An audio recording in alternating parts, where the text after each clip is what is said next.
Hello everyone, आज हम polynomial फिर से हम डिस्कस करेंगे। ये लास्ट सेगमेंट है पॉलिनोमियल का, क्लास 10th का। कुछ हम प्रीवियस ईयर क्वेश्चंस पेपर लेके आए हैं, उसको हम सॉल्व करेंगे।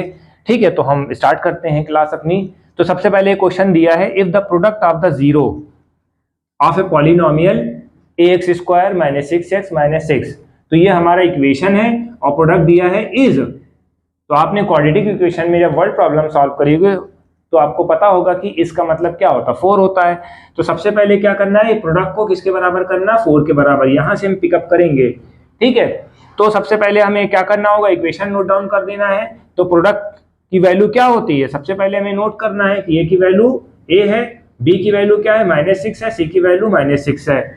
तो प्रोडक्ट क्या होता है, सी बाई ए होता है। ठीक है बेटा, तो सी की वैल्यू क्या है, -6 है।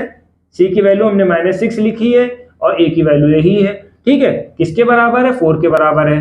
तो हम क्या कर लेते हैं, सिंप्लीफाई कर लेते हैं। ये 4 इधर आ जाएगा क्रॉस मल्टीप्लाई के थ्रू। ठीक है, और इसको हमने सॉर्ट आउट कर लिया।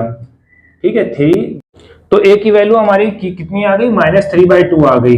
ए की वैल्यू -3/2 आ गई।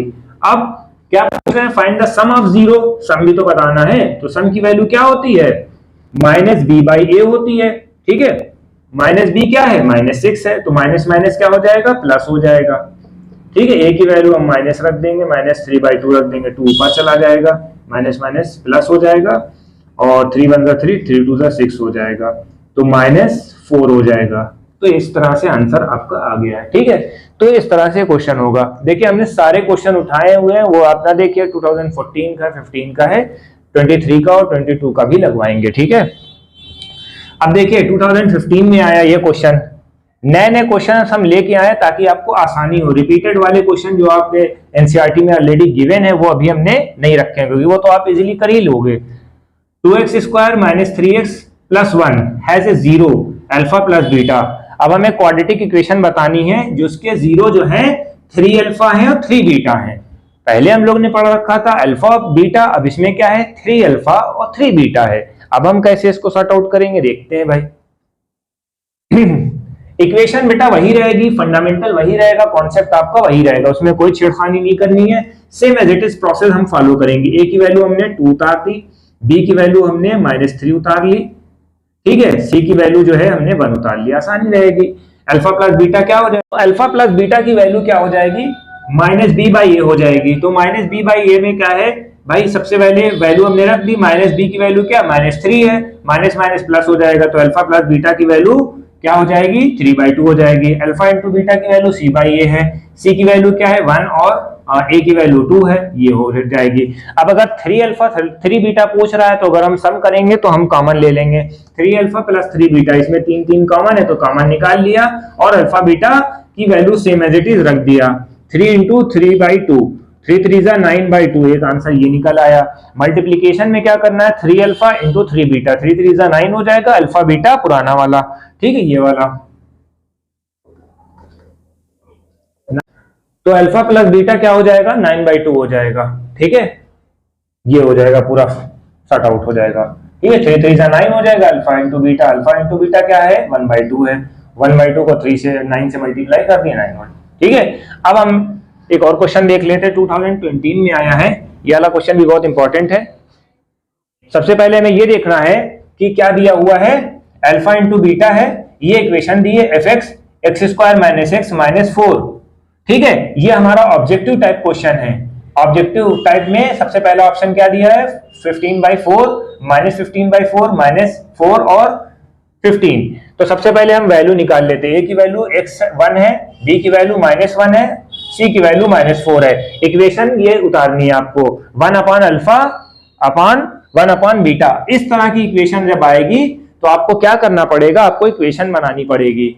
बहुत आसान है, यही क्वेश्चन बहुत आते हैं इंपॉर्टेंट। तो सबसे पहले आपको simple normal equation sort out करनी होगी। ठीक है, तो हमने सबसे पहले क्या करा, अल्फा प्लस बीटा जैसे हम करते थे वैसे ही आपको करना है।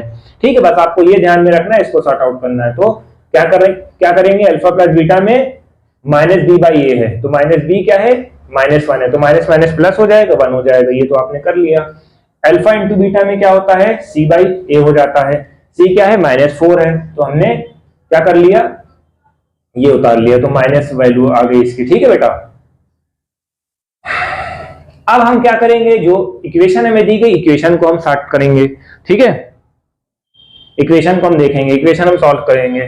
जो भी इक्वेशन दी गई है तो इसका हमें क्या कर लेंगे, एलसीएम ले लेते हैं। इसका हम एलसीएम ले लेते हैं, alpha into beta, alpha alpha cancel हो गया, beta plus beta beta cancel हो गया तो अल्फा आ गया। ये हमारी फाइनल इक्वेशन बनी।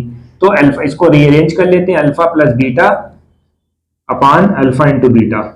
तो अल्फा प्लस बीटा हमने निकाल रखा है 1, ठीक है, और अल्फा इंटू बीटा निकाल रखा है -4। तो what's the final answer? Final answer is -1/4। इसमें -1/4 है, देख लिए इसमें। ठीक है, ये चीज है, इस तरह से आपका क्वेश्चन होगा। आंसर ये -1/4 होना चाहिए। ठीक है, क्वेश्चन नंबर 4 में कह रहा है if the sum of the zero of the polynomial 2x³ - 3x² + 5x - 5 is 6। फिर से वही 6 वाला क्वेश्चन हमने दे रखा है इसको। ठीक है, अब हमें वैल्यू बतानी k की। इसमें क्या है, कोफिशिएंट k के फॉर्म में है। तो हम क्या करेंगे, फंडामेंटल आपको वही फॉलो अप करना पड़ेगा जो आप पहले करते थे। तो हमने क्या करा, नोट डाउन कर दिया वैल्यू। a की वैल्यू 2 है, b की वैल्यू क्या है -3k है, c की वैल्यू -4x - 5 है। तो अल्फा प्लस बीटा क्या है, -b/a है। -b क्या है, 3k अपान 2 क्या है, सम पूछा है, सम ऑफ द जीरो क्या होगा, 6 होगा। तो इसको मल्टीप्लाई कर देते थे। ठीक है,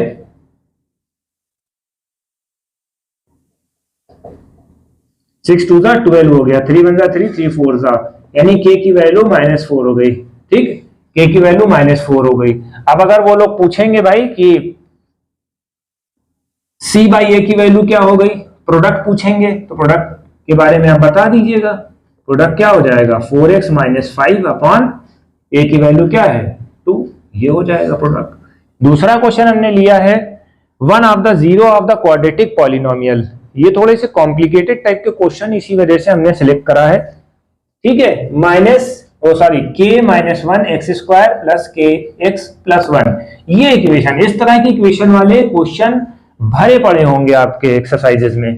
ठीक है, अब हमने क्या दिया, वन ऑफ जीरो का मतलब क्या है, जीरो अभी डिफाइन नहीं करा है कि सम का दिया है प्रोडक्ट का दिया है। तो हम क्या करेंगे, इसको हम जीरो की डिफिनीशन क्या होती है, ये वैल्यू अगर रख देंगे इस इक्वेशन में तो वैल्यू 0 हो जाना चाहिए, 0 प्रोडक्ट के बराबर कर देना चाहिए। ठीक है, इतना क्लियर हो गया, यानी कि 3 रखेंगे तो वैल्यू 0 हो जाएगी, यानी कि प्रोडक्ट 0 लगाना है। क्यों, क्योंकि हमें k की वैल्यू भी तो पता करना है, इसमें तो कोई वैल्यू ही नहीं है, तो हमने k की वैल्यू के लिए इसको 0 के बराबर कर दिया है। ठीक है, तो ये याद रखिएगा कि जहां जहां x की वैल्यू है वहां वहां -3 रख देंगे। ठीक है, तो 3 3 9 हो जाएगा, और k यहां पर x है, इसकी जगह क्या रखेंगे, -3 रख देंगे।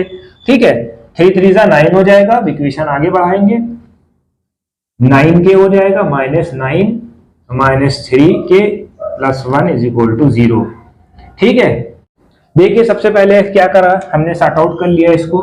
ठीक है, सॉल्व कर लिया, 9 को k से मल्टीप्लाई करा, 9k हो जाएगा, 9 को -1 से मल्टीप्लाई करा, -9 हो जाएगा। तो ये हमारी इक्वेशन थी, इसको सॉर्ट आउट करा। ठीक, फिर k -3 कितना हो गया, 6k हो जाएगा, -9 + 1, ठीक, -8 हो जाएगा।